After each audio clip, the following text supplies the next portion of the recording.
Okay, and we're back today. We're talking about this investigator in the crime scene mapping. In our last video, we talked about how he testified it had been 5 months, a little over 5 months, and he still wasn't through with the crime scene mapping. Something that should have taken a few days to no more than a few weeks to complete. But it's been over 5 months, and he is testifying to the judge and to the court that he's not finished this yet. At that point, the judge should have stopped and said, you know what, we don't have enough evidence. Without a crime scene mapping, we don't have any evidence that these young men in this vehicle are the ones that hit these young ladies. So we're going to stop this preliminary, and we need to come back when we have more evidence. But that didn't happen. That did not happen at all. So what we're going to do is we're just going to continue on and show you how this testimony unraveled and how it went during the preliminary concerning the crime scene mapping, because that's really key to this. Had they shown where the blood was in the roadway, had they shown where the shoes were, but you know, and they did show where the shoes were, but then they came back and made a statement that the shoes had been moved. And as you can see in the pictures that we've shared with you, those shoes were never moved. So had they really and truly dissected that crime scene area and that accident scene, they would have seen that there was another vehicle that hit them. So we're just going to show you, though. I think that all of us, I know I did, we assume that the Oklahoma Highway Patrol officers, police officers, investigators, that they're public servants and they work to find the truth.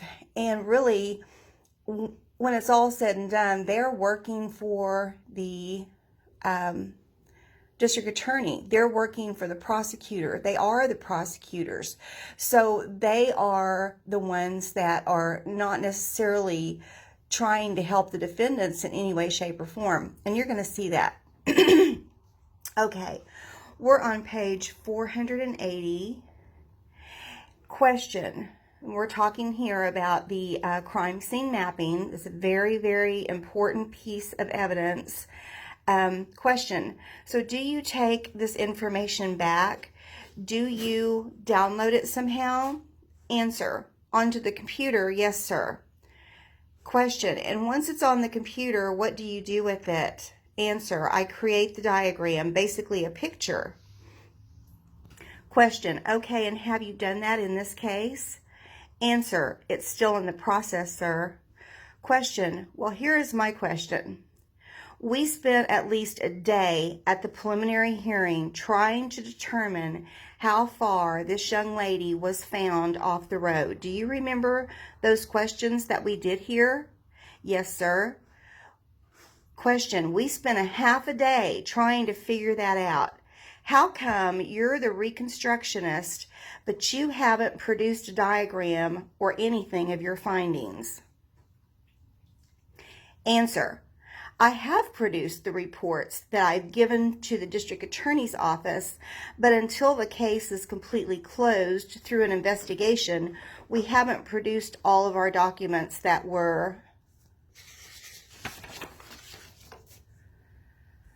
Question. So how far off the road was she found?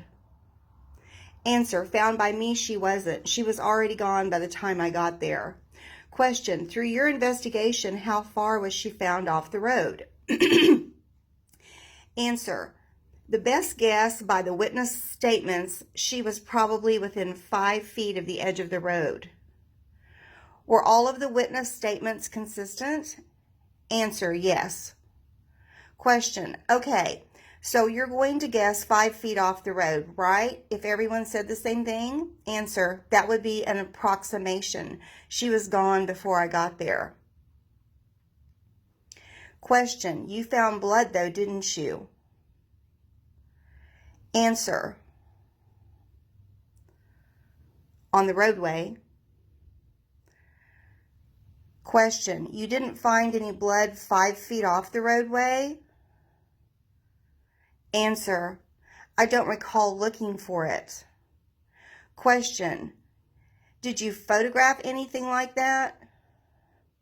Answer. Blood in the roadway? Question. Yes. Answer. Yes. Question. What about on the side of the road? Answer. I don't recall if I photographed it or not. Okay, you guys, I have to stop and interject right there. I don't recall. You're going to hear that over and over as we go through these pages. I don't recall. I don't recall. How can somebody's memory be so bad? So, I don't recall if I photographed it or not. We also had another photographer there. We're on page 482 now. Question, have you seen any photographs? Answer, I don't recall.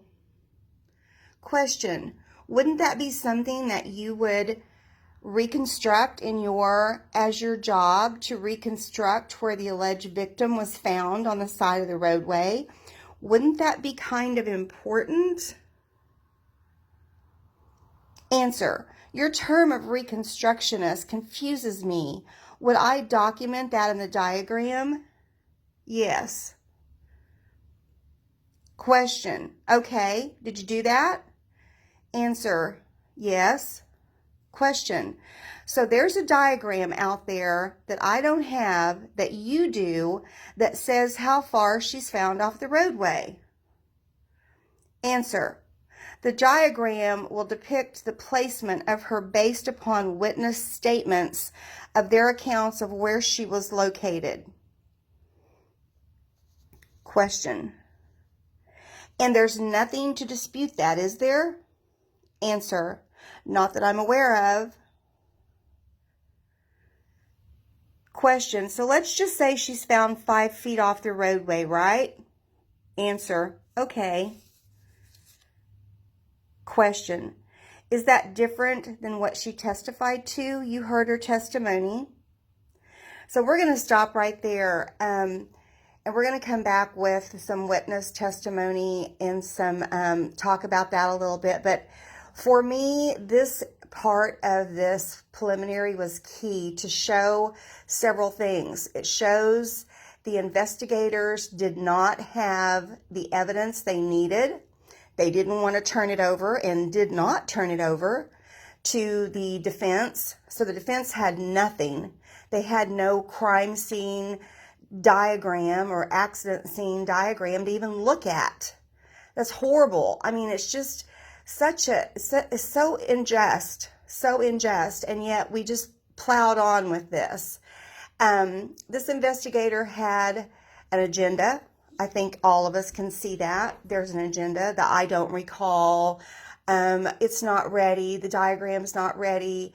That is just so wrong. Can you imagine if this was you? We're going to be back and we're going to talk more about this, but I just wanted to share that with you this morning.